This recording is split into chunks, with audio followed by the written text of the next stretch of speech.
Hi dears, welcome to Eagle Learning. ഞാൻ നിങ്ങളുടെ സ്വന്തം കാക്കു അഥവാ ഫസിൽ sir. Okay, list out the compilation of Gandhian economics. Sir ഇത് പഠിക്കേണ്ട ആവശ്യമുണ്ടോ? ഉണ്ട്.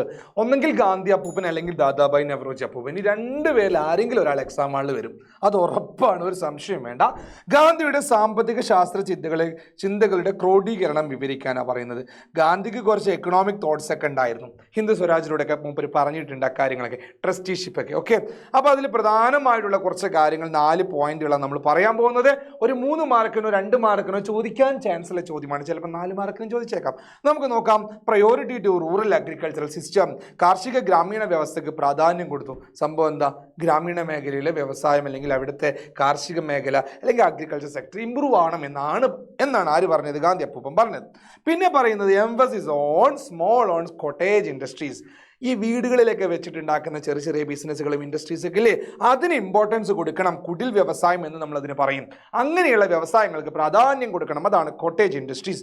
പിന്നെ പുള്ളിക്കാരൻ പറഞ്ഞ കാര്യമാണ് formation at an economy built on equality. Equality എന്ന് വെച്ചിട്ടുണ്ടെങ്കിൽ സമ്പദ് വ്യവസ്ഥ രൂപീകരിക്കണം, സമത്വം വേണം. അവിടെ സമത്വം, ഞാനും നീയും തുല്യരാണ്, നീയും അവനും തുല്യരാണ്, എല്ലാവരും ഈക്വലാണ്.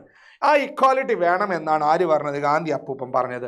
പിന്നെ പറയുന്നത് self sufficient and self reliant local economy എന്ന് വെച്ചാൽ എന്താ?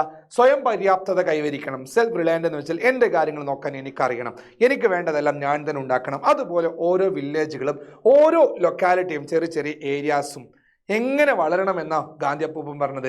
സെൽഫ് റിലയൻ്റ് ആയിരിക്കണം. അവർക്ക് വേണ്ട ഫുഡ് അവിടെ തന്നെ ഉണ്ടാക്കണം, അവർക്ക് വേണ്ടതെല്ലാം അവിടെ തന്നെ പ്രൊഡ്യൂസ് ചെയ്യണം. അതാണ് സ്വയം പര്യാപ്തത കൈവരിക്കുക എന്ന് പറഞ്ഞത്. ആശ്രയവുമായ പ്രാദേശിക സമ്പദ് വ്യവസ്ഥ ഇതുണ്ടാവണം. ഇതാണ് ഗാന്ധി അപ്പൂപ്പൻ്റെ തോട്ട്സ്. എന്തിനെക്കുറിച്ചുള്ള? എക്കണോമിയെ കുറിച്ചിട്ടുള്ള.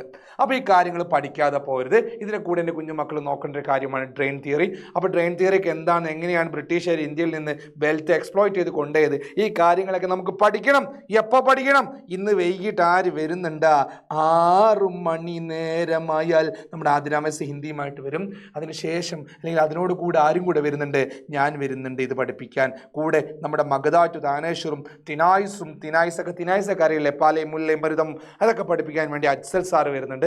ഓണം എക്സാമിന് കുറച്ച് ഭാഗങ്ങളും കൂടെ നമ്മൾ പഠിക്കേണ്ടതുണ്ട്. ഇതൊക്കെ നമുക്ക് സെറ്റാക്കി കളറാക്കി എടുക്കണം. ഓക്കെ, അപ്പോൾ റെഡിയാണെന്ന് വിചാരിക്കുന്നു. എല്ലാവരെയും കൂട്ടിയിട്ട് കറക്റ്റ് 6 PM ആകുമ്പോൾ വൈകിട്ട് 6 മണിക്ക് നിങ്ങളുടെ ഫ്രണ്ട്സിനെയും കൂട്ടി വരാം. നമുക്ക് അവിടെ കാണാം. Thank you, bye, see U.